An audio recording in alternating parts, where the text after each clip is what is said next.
they need to go to the next level, or maybe they grow. Now they're an agency and the theme doesn't support the needs of an agency at that level. Have you seen situations like that?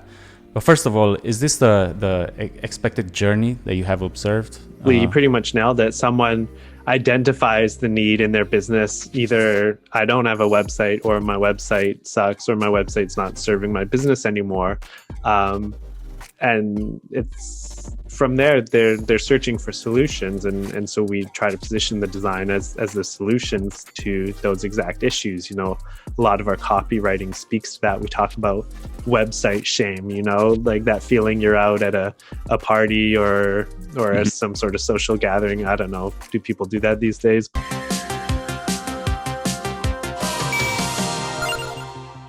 Welcome to the FutureMoose podcast, the #1 podcast for simplifying and growing your business with better design. I'm Adrian Sule, and if this is your first time listening, welcome. So whether you're a tech company founder or product professional and looking to level up your game by scaling and optimizing your products and services faster with world-class design tips and secrets, this podcast is for you. Hey, today we have an amazing guest, a good friend of mine, Mike Rogers. He's the co-founder of Station 7, and alongside with his wife, Brittany Rogers, they're a Vancouver-based startup that provides design resources for creative entrepreneurs since 2015. And originally they were focused on WordPress themes, but their focus is now more on website templates for Squarespace, and graphic design templates for use within Canva. And their signature online course called Crafted to Convert is a program that is geared at solopreneurs for effectively DIYing and launching their own web presence, and supports the growth of it's also made to support the growth of their online business. Their website templates have been used by over 15,000 customers so far worldwide, and they have remained proudly a small team throughout the whole journey. Other than one virtual assistant, everything is handled and managed in-house by a husband and wife team. Mike, welcome to the podcast. Tell me a little bit about yourself, maybe more details about Station 7 that maybe I didn't cover, and give us an update of what you're working on right now and what's new for you. Thanks, Adrian. Thanks for that sweet intro, and thanks for having me on your show. Just about Station 7, it was it just happened organically. I think around 2014, 2015, Brittany and I were sort of stuck in these desk jobs that we weren't happy with. They weren't in fields we were passionate about. We were just kind of going through the motions, like Groundhog Day, wake up, get on the bus, go to work, nothing too exciting. So we wanted to just sort of explore options for online business. It's something we'd always thought about. And in the process, we decided to sell all our stuff and travel around the world. I know you're a big fan of traveling the world, so You can relate to the appeal of that. But the best part about that was just we met so many cool people doing interesting things in the online space, in the startup space. And we'd been really into web design for a while. Design is one of our favorite things. And especially when it comes to web design, we've had a lot of passion with that, working with clients and helping them get their business off the ground. But we sort of fell into a place where, we were doing all these work to help these companies get online and get started and grow. And then they would go off and grow their business, and we'd be back to square one, back to starting from scratch, finding a new client, find a new project. And it wasn't that sustainable for us. There weren't many growth prospects. You can only take on so many projects at once, unless, of course, you grow your team into the agency model, which wasn't what we wanted to do at the time. So once we sort of discovered templates, in the form of WordPress themes, it just really sort of opened our mind to the possibility of passive online products like that.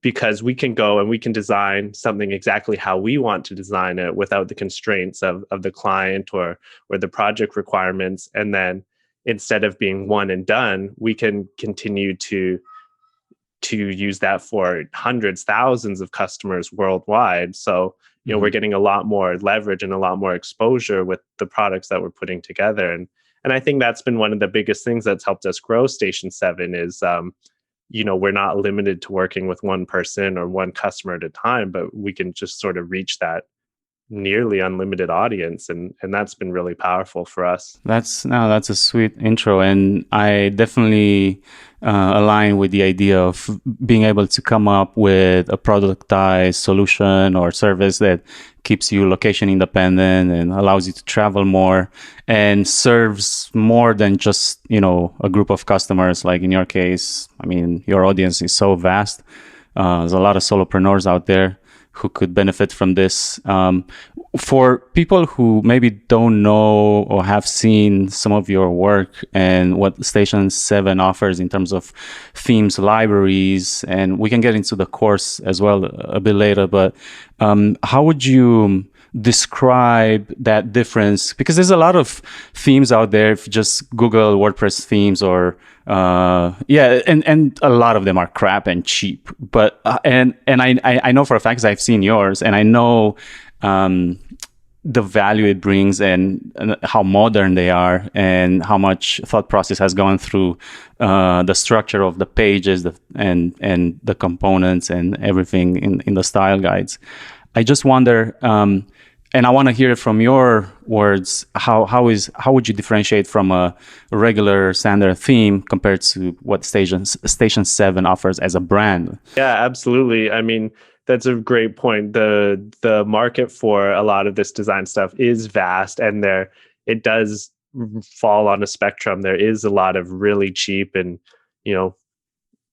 I don't want to bash them in any way, but you can go from the range of like really low end, low price to high end, high price. And we try to fit somewhere in between. We don't want to price anyone out or anything like that. But I think the biggest differentiating factor in this market is design.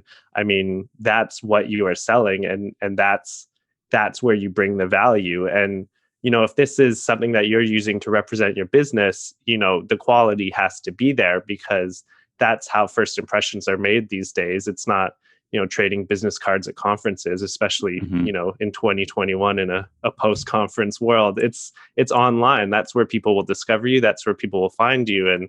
And however much you're willing to invest in looking legit online will make a difference. Yeah. And so because of that, the design has always been the core focus. And, we spent a lot of time within the niche that we serve. We spend a lot of time on Instagram, on Pinterest, and interacting with the people that use our products, and just trying to understand, what their businesses are like. And by designing something so specifically to fit that niche, that way, when a customer comes across, or a potential customer comes across our designs online, it's just like, oh yes, that's exactly it. That's exactly what I need. And by building that instant connection, that's sort of how we've been able to be successful and stand out from the overwhelming amount of options out there. And you made a great point there earlier when you said you talk to the customers, you have an open communication with their needs and pains, and try to craft that into your own themes to cover more needs that they have and kind of create more options, variants of what the theme can offer. And that's super, I guess, powerful, because with these themes, you don't know exactly. I mean, if you're a solopreneur, you do want to look unique, and for that you need a level of customization. And I would say, how do you balance that, where people do need a level of customization, but then at the same time they don't want to cross too far away from what you have put a lot of consideration into the design of these. You don't want it to go completely rogue. They can, I guess, if they wanted to, but that's why they're buying your product, because it's already been engineered that way so that it looks modern and unique. So yeah, how do you balance those things? And have you had any client stories where they just went rogue and then came back to you? My theme looks like crap. It's your fault, but it's actually theirs. That happens a lot of times, actually. And it happens.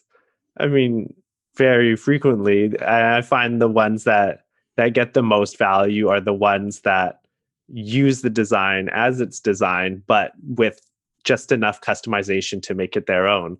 I think it's like if you drove a Honda Civic off the lot and you Hmm. didn't know what you're doing with it and slapped, a cardboard spoiler on the back, it's going to look kind of funky. Yeah.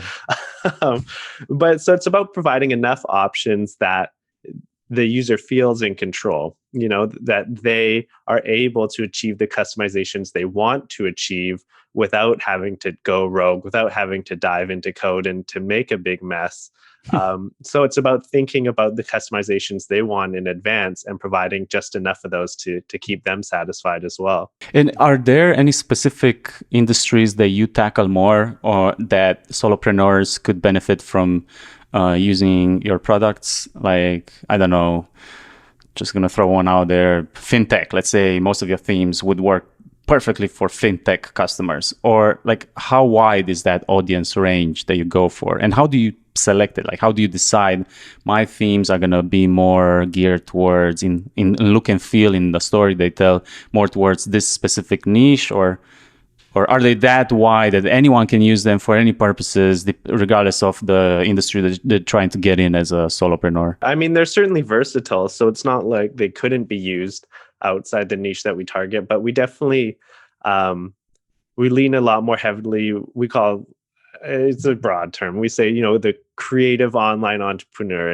and that usually means some sort of element of design or photography or say interior design, artists, illustrators, that sort of niche. And the way we sort of position it is, when we put together these designs, we sort of create an imaginary business. We Hmm. mock up the design like it would be used by a real life business.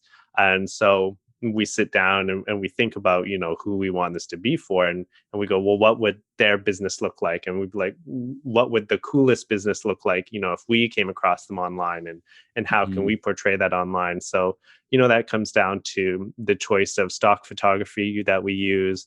That comes down to the copywriting that we use, both for the marketing material, but also for the sample content that comes within the templates. And so that way, when a customer comes across it, they get that same feeling too of how it would be like to interact with a business for the first time like that, and what sort of impression and what feeling that leaves on them.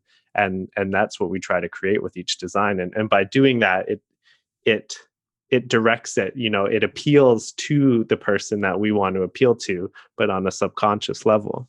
Got it. Got it. No, that's wow. I think that's a big, unique selling point that I hear there, because when I look at all these other themes that come in like large platforms like Envato or whatever, I'm thinking I mean, what I've seen in the past is they use a lot of dummy text, dummy data. And what I'm hearing from you is that you put thought process even into the copywriting of things to give them a solid base so they don't have to waste too much time to figure out messaging on I don't know, a hero page, landing page, or a form, or that's. That's a great point. Like, we saw so many themes and templates out there where it's like comes with 30 different presets, and it's like, oh, like first I have to choose your template, then I have to choose from like 30 different options within it. Like, it's too much. Like, we want to make it easy, we want to make the customer feel like that they can take our design and all they have to do is replace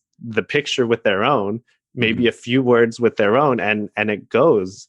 um it's asking a lot to expect people to be able to visualize it in a different space beyond how it's presented. We want to show them how it would look for them, for their business, and we want to make that mental leap like as short as possible. They Mhm. can see it, they can visualize it for their business, and that's what makes it powerful. And that's niching down. We're not trying to appeal to everyone and Mhm. anyone. Like, yes, could it work for like a mechanic's garage?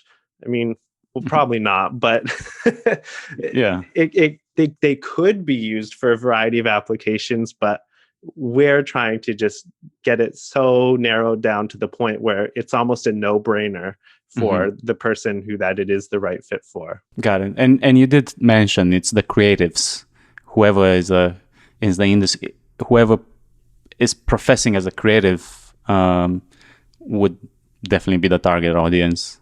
And when you mention configuration and things like a bunch of plugins or options, variety that other themes provide, versus yours, not trying to say that it's limited in any way, but it is niched from your best practices and stuff you've, learned to weed out and just keep the essence. What's the decision process there, or how do you come up with what to do next on a theme outside of the look and feel, of course, which you can constantly evolve, functionality wise? What's your process of learning what to tackle next, prioritize it? Yeah, how do you do that? I think we base it a lot off of feedback, out of customer feedback. Okay. As you mentioned in my intro, it's just been myself and Brittany running this business for 5-6 years now, and that includes things like customer support. I'm in the inbox, I'm answering those emails, I'm talking to the customers on a daily basis. If people are asking for things, there's value to that. For every person that emails with a feature request or a problem with something, there's probably 5-10 that have the same question that didn't reach out. And my other rule is if 2 people ask for it in the same week, then you should probably go think about adding that or fixing that, whatever it might be. So yeah, I think just really listening to the people using our products has been the best way to guide that development.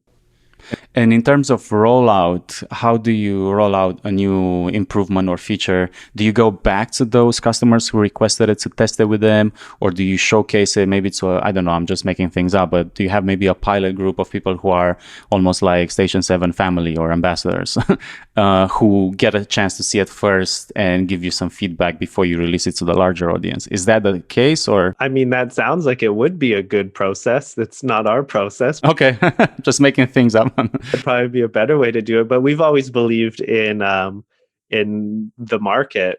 The market is the most powerful feedback. Just to give an example, the first theme we ever launched, we'd never done it before, so we were just sort of winging it, just by seeing how other people are doing it, how they're presenting their products and their businesses. And we put our first theme online. We probably hit publish at like 12 o'clock at night on a Friday, great time to launch a product, and went to sleep. And the next day, we get that notification, we've sold our first one. We're ecstatic.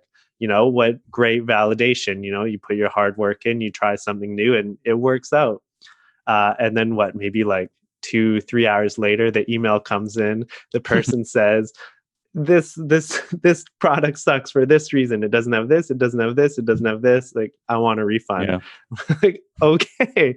And so, we gave that person the refund because they took the time to share, why it wasn't working for them. And we went and we updated it. We made those changes and we added those features and we fixed the things that didn't seem like issues to us, but clearly were for our customers. And we wouldn't have gotten that feedback if we hadn't hit publish, if we hadn't put it out there to the customer base. And so, no matter how much longer we sat in front of our computers and picked away at it, we probably wouldn't have come up with those same gripes that this first customer had. And so that's sort of always been our guiding principle, put it out there and get the immediate feedback and then adapt and update. And of course, that's the beauty with our products. They can be updated on the fly at any time. So yeah, we just put it out there and see what people say. And, for the most part, the feedback is positive. And for anything that isn't, it's constructive and it's a way for us to improve. As long as you're in touch with your customers and learning from them and let them guide the direction of the product, sort of, that's it. That's how you've been in this business for 5 or 6 years now, and it's still working out well for you. So that's, I guess, customer discovery and insights is number one in driving growth. Is there anything else that or any other methods outside of being super nice and kind and connected to the existing customers and driving them to stay on the platform? And I don't remember if the revenue model was like you pay, is it a subscription based or a one-off?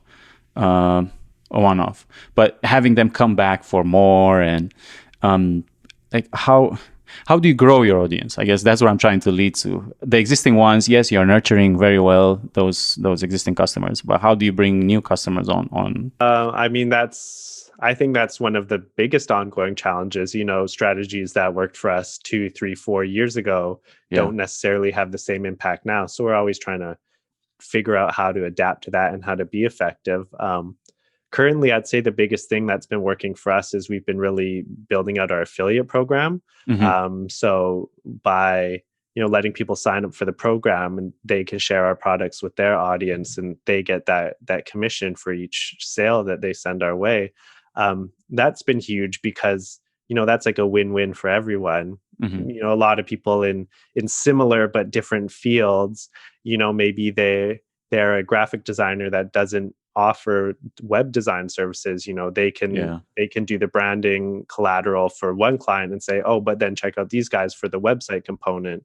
And so building on that, it's sort of been just connecting into the community related to Squarespace, supporting each other, sharing the new products and the new launches of our friends and sometimes our competitors in the niche, and building that relationship so that when we have new offerings, new things that we're putting out, they're sharing it with their audience as well. And that's been quite effective for us these days. Yeah, I guess you're trying all the different possible streams. Piggybacking on an existing network is great, and giving a chunk of the earnings to affiliates, it does make sense. They're bringing you customers, so why not? Have you ever experimented with, I don't know, social media channels in terms of doing this, like for growth? And early on in Station 7, Pinterest was hugely beneficial for our traffic growth. I think one of our first web designs got pinned by someone who was hugely influential in the niche, and it kind of just exploded from there. Nice. And that helped a lot with the early growth. We still focus a lot on that channel. Although I find that, just with the change in as different social platforms develop, their algorithms change, they shift more to greater focus on paid content naturally. But yeah, Pinterest has been hugely beneficial for us, simply because that's where our audience hangs out. That's where people are looking for web design inspiration, branding inspiration. It's the perfect visual search engine. So just getting as much content on there as we can has been super impactful for growing. We've played around with paid as well, paid Instagram and paid Pinterest ads, and those can be super effective. They can be super powerful, but it's not a set it and forget it strategy, and that's something that we always come back to. Like when it's something that we do want to sit down and focus on, we can do it effectively. But anytime we've tried to just put on an ad set and let it run unmonitored for a while, you definitely rack up the expenses. So just playing out with the different channels and being able to focus on different ones at a time in order to get the most leverage out of it, and just sort of balancing those different methods. And so I would say Pinterest definitely huge, but again, it depends on the niche you're serving, right? Yeah, it's basically where that niche hangs out. So if it's creatives, they'll be on Pinterest, they'll be on Dribbble, they'll be everywhere on this platform, Behance, whatever, looking for inspiration, and then boom, here you are, and they'll find your page. I wanted to add as well is early on in the business, we also benefited a lot from third-party marketplaces. You mentioned Envato before, but a big one that's been helpful for our growth has been Creative Market. Oh yeah, which to me seems like the more curated form of Envato. Yeah, exactly. It's a higher quality market. Yeah. And, of course, they take a commission. It was 30%. They recently upped it to 40%. Wow. But that's the marketing expense. They're bringing the audience to you. And especially early on, it was just really easy for us to put a product up there and there would be eyeballs on it right away. And that can be hugely powerful as well. And eventually, as we grow, it can be more worthwhile to get that traffic directly to our website. But starting off, being able to tap into some of those audiences, we played around with other marketplaces as well, and they have their own pros and cons. So it was about just trying a few different ones and see which brought us the highest quality customers, and with the least amount of commission. And not relying on it solely, because the marketplaces themselves are extremely competitive. If you want to stay at the top of the listings, you have to be on it constantly and checking everyone else out and one-upping each other, and that can become tiring. So I would say it was a great place to get started while we built out our own presence online and our own traffic sources, and then sort of shift away to selling primarily through our website. No, that's super cool. Listen, we're going to take a break here and continue. What I want to hear more next is about that course that you mentioned. Okay, so we're back with Mike talking about Station 7. What I wanted to focus on next and ask you was if you can tell me a little bit more about this signature online course that you mentioned about, called Crafted to Convert.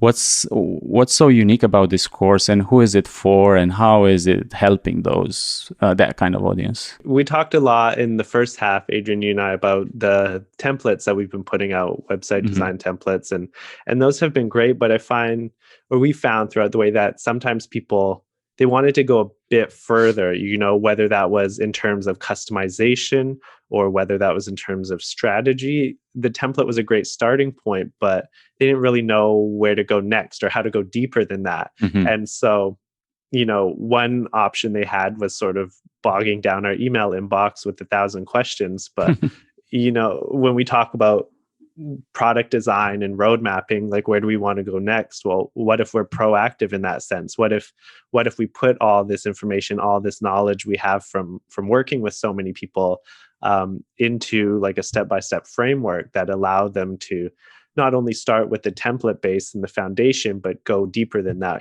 Look at the strategy, look at the copywriting, look at building the website up for future growth, as well as covered those customization options that a lot of people are searching for to make their website their own. And so this way, you also get that template, you get that foundation, you get that starting point, but it goes beyond that.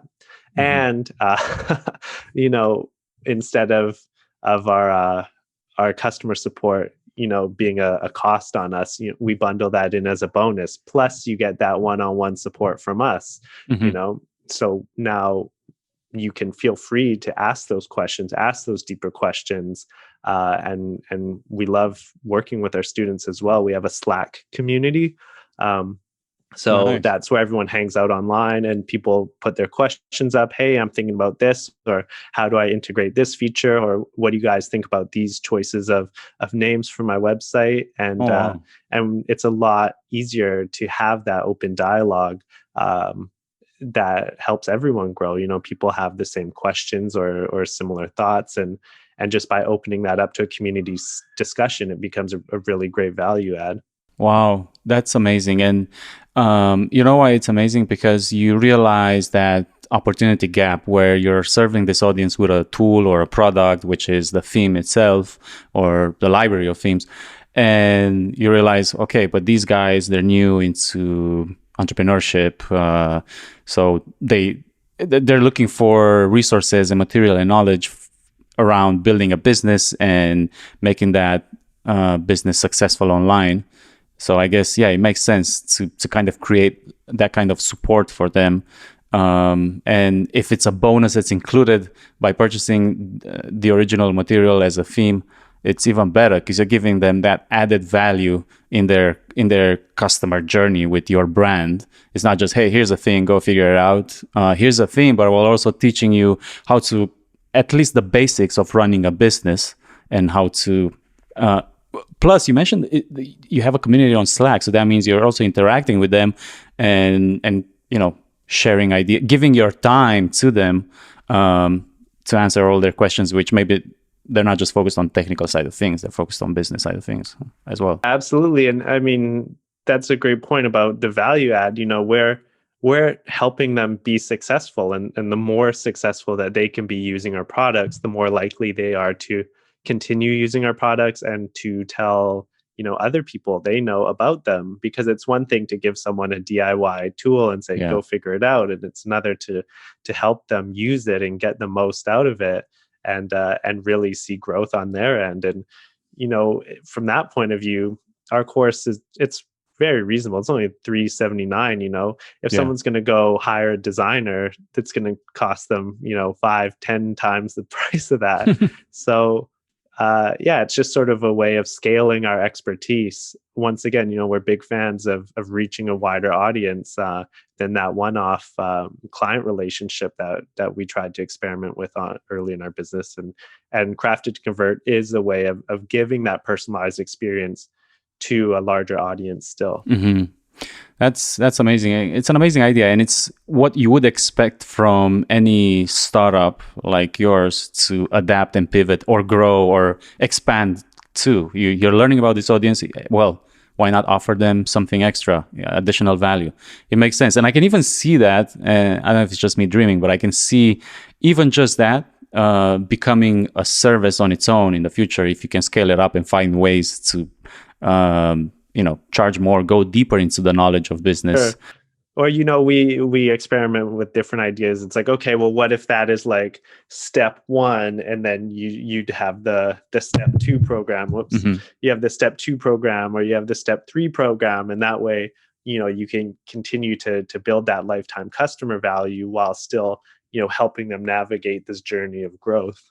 Yeah, wow, that's deep, and it becomes, you're not going to sell them step 3. Step 1 and 2 is take your theme, take your course, learn the basics, and then when you're ready to grow and take it to the next level, maybe you're going to offer them in the future a more in-depth course on being successful online, or all the ramifications of that. Might be just being good at social media or being good at marketing is a huge one in our niche. And and so in that way as well, it depends on the user at what level they want to go to, on their journey as well. They can choose to invest in the next stage and the next step or not, and that's totally cool too.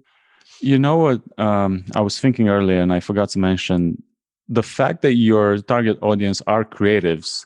How do you overcome the challenge that these folks, being creatives, they're very picky on things, and they might have a preference? I mean, obviously they come to you because of the minimalism, the modern themes, and also the thought process put into the best practices. But do you ever get like picky customers that essentially they're creatives? Maybe you're dealing with an interior designer or a UI designer or a photographer. They have an eye for design for sure. Yeah, Adrian, that's a great question.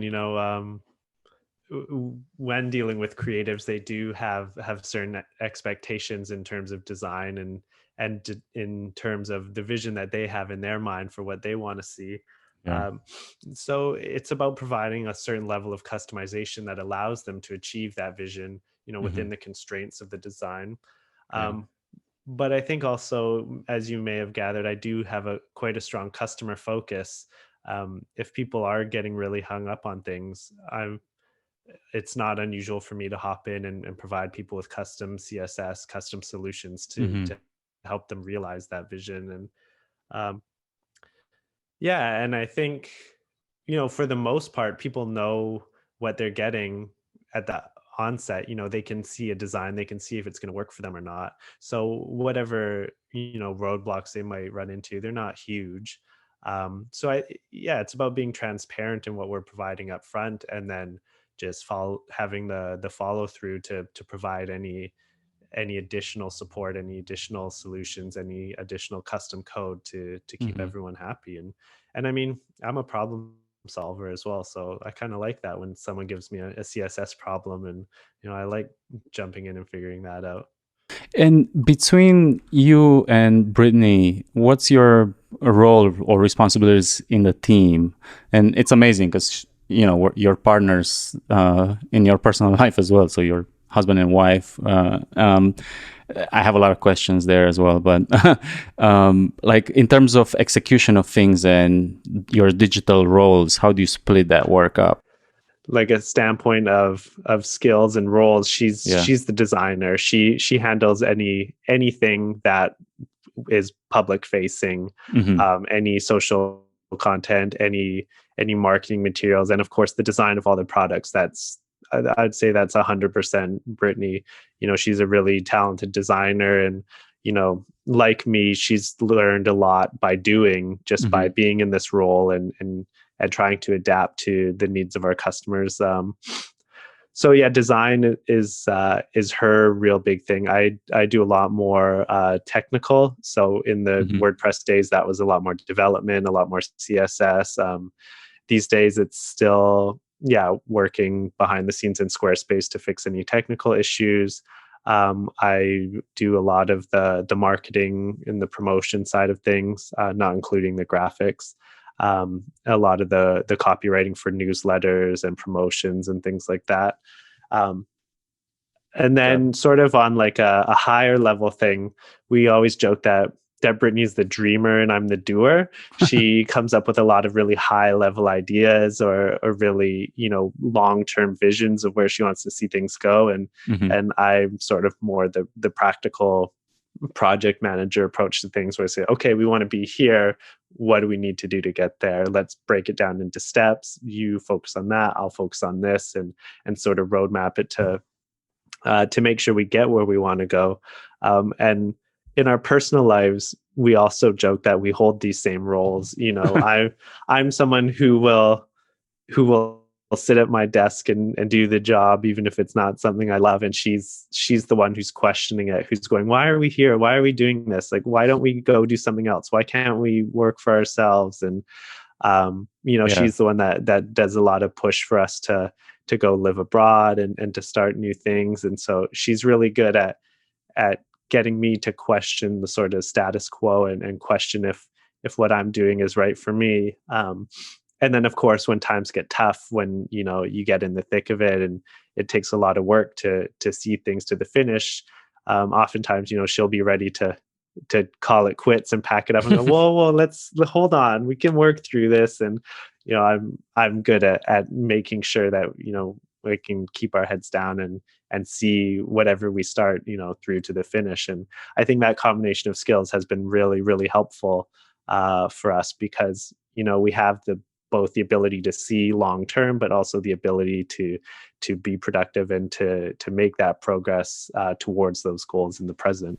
That's an amazing partnership to have, where both your technical skills and soft skills are complementary to each other between you two. So that's big. And I mean, go ahead. it's been super powerful for us. And as much as I would love to recommend that everyone find someone with that perfect match, I think we just sort of lucked out. I mean, because we've been together for 15 years now, we've sort Wow, of congrats. grown into these positions. And as we've sort of recognized our own strengths, it's allowed us to sort of double down in those areas and to Hmm. own the areas that we're strong in, and relinquish control to the other person when we know that it's more suited to their skill set.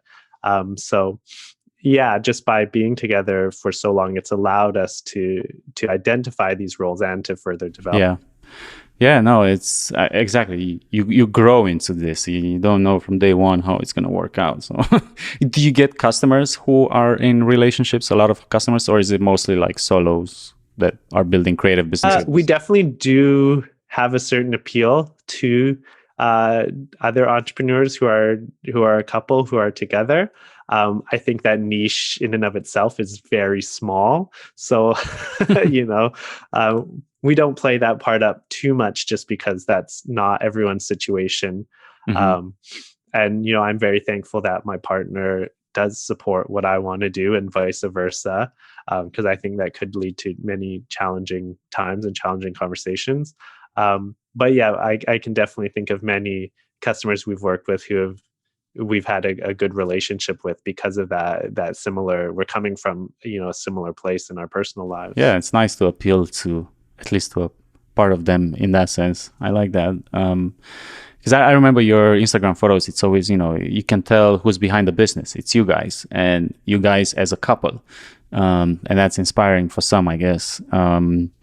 What I was gonna ask you next, it was more around, like you said, Brittany is more on the design side of things. But is there a specific design process that you have observed her follow when she comes up with a new theme or evolving an existing theme? I mean, it basically follows what she's interested in her own life. We take a lot of inspiration from things that we're interested in or passionate in. If we're following a niche in terms of wellness or sustainability, we're taking a lot of inspiration from some of those leaders in those areas, and Hmm. and the design aspects that they're doing. And it's yeah, it's kind of just about following her own passions. It's designing how she wants to design, and it sort of follows a period of exploration where she's just sort of gathering inspiration and resources, doing a bit of mood boarding, and from there it just pulls it into Illustrator and see where that design leads. And once you sort of have like an idea of the brand and of who the person is and who this, like I said, this imaginary businesses that we're creating, it just sort of flows organically from there.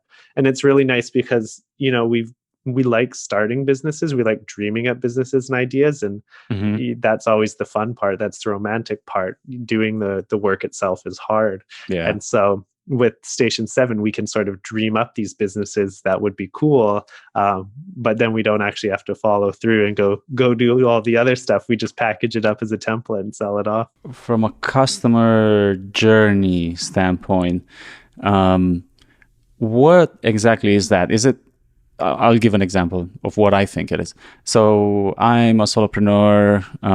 I own a photography business. I want to expand my reach online. I need a web presence. Maybe until now I've been using just Facebook for contacts or whatever, or referrals from friends. And now I'm ready to, or maybe I have a crappy website. I'm ready to modernize it, uplift it. What's my next step after I learn about Station 7 products? Is it I come in, I select a theme, I install it on connected to my domain, customize it, launch it, and then if I want to learn more, I'm going to use the course that you have. I don't know if that's really the path, but is that it? What happens after? Like, let's say they've been in business for a year or so, and their website got them whatever or supply whatever need they had, and they need to go to the next level, or maybe they grow. Now they're an agency and the theme doesn't support the needs of an agency at that level. Have you seen situations like that? But first of all, is this the expected journey that you have observed? You pretty much nailed it. Someone identifies the need in their business. Either I don't have a website, or my website sucks, or my website's not serving my business anymore. And it's from there they're searching for solutions, and so we try to position the design as the solutions to those exact issues. A lot of our copywriting speaks to that. We talk about website shame, like that feeling you're out at a party or some sort of social gathering. I don't know, do people do that these days? But someone says, "Oh, what's your website?" And you go, "Oh, there's that hesitance, that reluctance to share the website because it's not quite what it could be." And that's sort of what we're targeting. You want to get over that website shame. You want to have the website that you're happy to tell people the URL to. And so from there, it's basically just picking the design that works for you. we get it set up in Squarespace as sort of a blank slate for the customer. And from there, it's just a process of replacing the dummy content with their own, the pictures and the copywriting, and any further customizations they want to do beyond that. If they want to add new pages, new layouts, they're free to do so. But it comes with everything you would need to get your business online. And then, yeah, whether they want to go the next step or not, it's up to them. With our course, we have a free like online training. It's like a 60-minute masterclass. And so we sort of talk about our own journey, and we talk about a lot of the challenges other people face when getting their business online. And we sort of start to outline our framework for a step-by-step process of building your website from the ground up, perfectly suited to your business and to your niche and to your future goals. And so, a lot of customers they would watch that masterclass, and if it resonates with them, they can decide to join us in the program Crafted to Convert. Makes sense.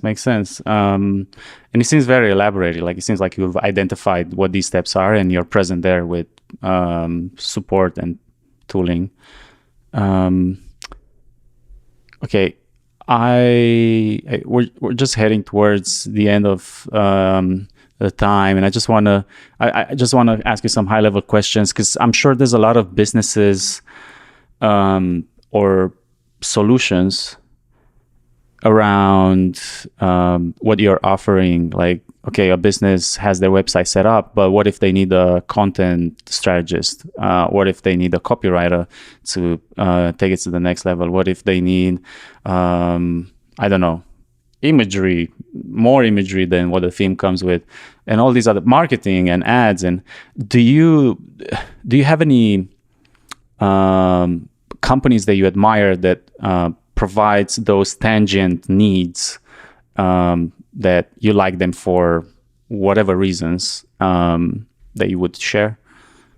Just companies you admire in some of those areas. I mean, I tend to keep a running list in Evernote of specifically customers that we've worked with or people we've interacted with. I'm a big fan of relationships, and I'm a big fan of supporting other creators. And so I really love to support our community, and that means the people that we work with and the people that are doing something on their own and creating their own.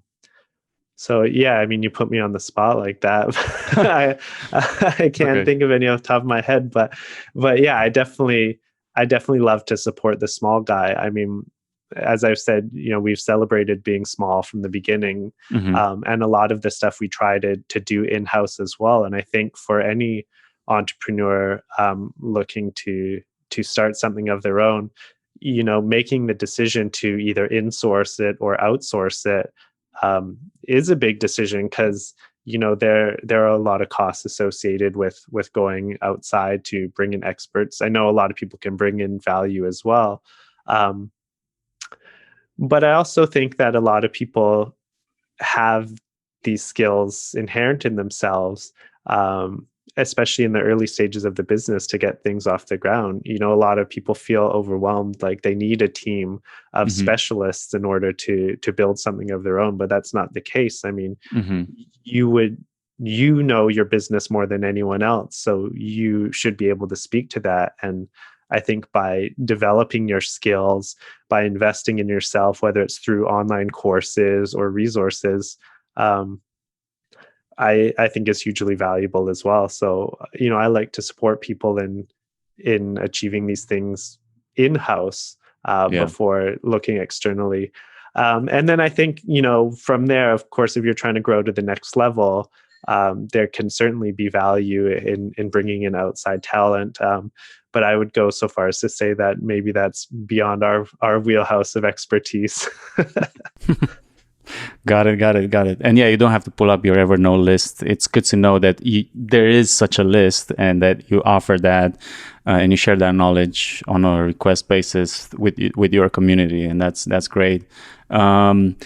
Where can people find you? And I know you mentioned there's the course and then there's the theming side of things. Are those separate entities, or they all live on the same URL, or where could people find these products? Online on our website, it's stnsvn.com. That stands for Station 7. Yeah, and same with our Instagram, stnsvn, and our Pinterest feed at the same handle. Yeah, and that's where all our stuff is. So definitely go check it out. Yeah, we'd love for your audience to come say hi. Thank you. No, that's great. And this was like a super fun conversation to have with you. And I just wanted to thank you and tell you how grateful I am to having had you on this episode. Well, I guess for sure. And thank you for having me. I appreciate you reaching out. It's nice to catch up and talk shop. I know we've been personal friends for quite a few years, but I don't think we've ever talked about our business to this extent. So yeah, it's been fun. Yeah, that's true. I've learned a lot that I did not know about you and your business, and it's awesome to know. That's it. That's a wrap. Thanks a lot, Mike. Take it easy. Thank you, Adrian. See ya.